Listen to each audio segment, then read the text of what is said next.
You can train yourself into greatness. Most people believe that you're either born to be successful or you're not, but this is just a lie that we've been taught. If you continue to believe this lie, you will not be able to achieve your goals, achieve great things in your life. I can tell you, as someone that now a successful real estate developer, that I started out with no family in the business, started out with no money or experience, and I've taught myself in the last decade by the School of Hard Knocks and lots of observation of super successful people, reading lots of books, lots of training, self-improvement that has made me be very successful at my craft. Because of that, I just believe that you can actually achieve greatness by training, and that it's not some innate ingrained thing where some people are destined for success and some people are destined for failure.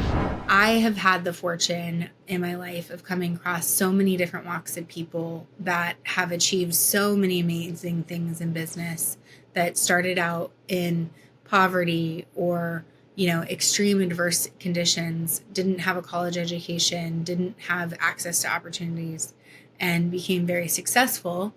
And conversely, I also, spent a lot of time with extremely wealthy, famous people when I was younger, in my very beginning of my career, building homes for, mega mansions for very successful business people and celebrities. And I also saw the flip end of that, of what extreme wealth and materialism will do to people and how demoralizing it is and how miserable it can make people. So I think, I have a good sense from each end of the spectrum, what privilege can do for someone and how that can be adverse, and how you can start out with nothing and become very successful. And so because, I learned the hard way of how to do my career, I just believe that you can achieve a lot of greatness that way.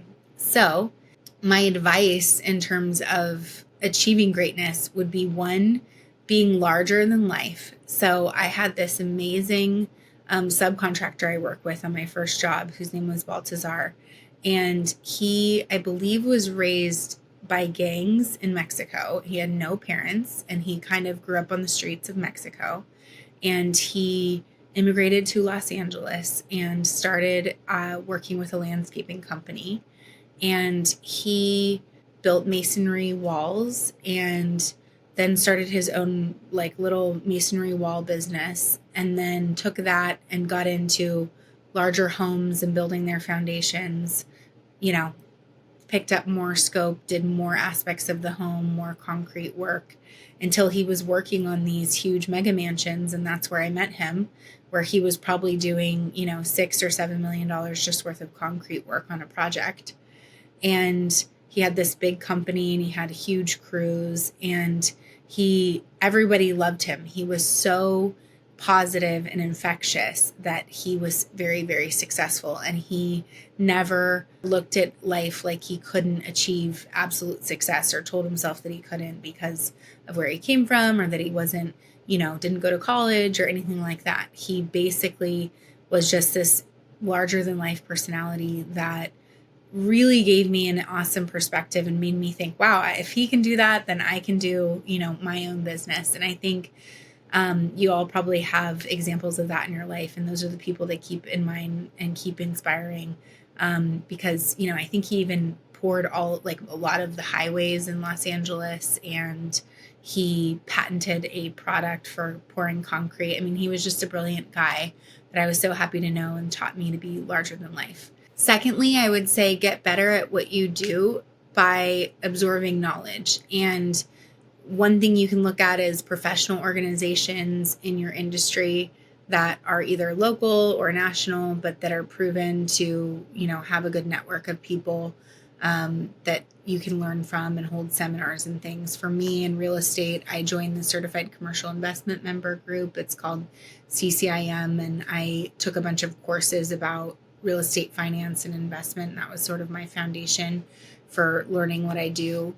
Another really good one was Urban Land Institute, which is another, real estate centric group that host a lot of events and you can network and meet people in your industry. So that is definitely a really good way to get knowledge. Secondly, there's definitely books from, about whatever you're doing that people write. And I've read many, many biographies of people in real estate or entrepreneurs in general that have given me a really good sense of, what to do and what not to do, or make me not feel alone as an entrepreneur. I've spent a lot of time doing a lot of my own self-improvement. I take really good care of myself and make sure I'm living a balanced life. That's really helped me in terms of, making myself a better person. It's something I'm always trying to work on and I'm conscious of.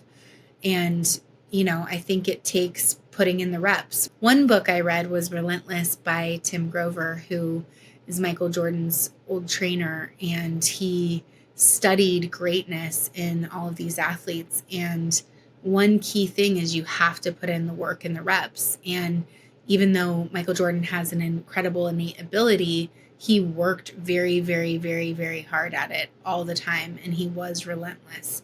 And everybody has really good innate qualities, but it takes putting in the reps, and it takes putting in, all the hard work to continue to keep going with that.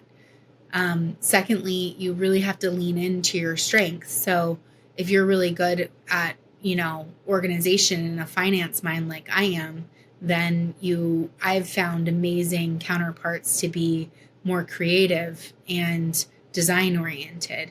But I know that my strengths are, finance and organization. And so I really keep things on track that way, but I know where my weaknesses are. That's really important. And then lastly, staying super motivated and inspired by something that is a core purpose for you is a key to becoming great. Going back to looking at how different people that I've observed in my life have become great or successful, I've seen people start out on, first base, like a Baltazar story where they didn't have, essentially anything, and they came to this country without anything and have made it.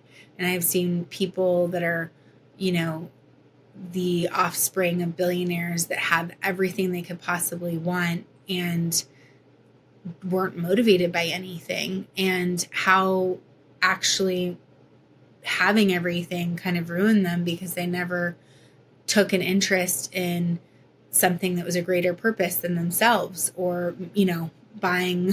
There's only so many cars you can buy that won't make you happy after a while. You really have to find whatever that purpose is for you. It doesn't necessarily have to be, some amazing philanthropic purpose. No one's going to judge you if you don't want to save the world, but, helping others is a really great thing that keeps people motivated.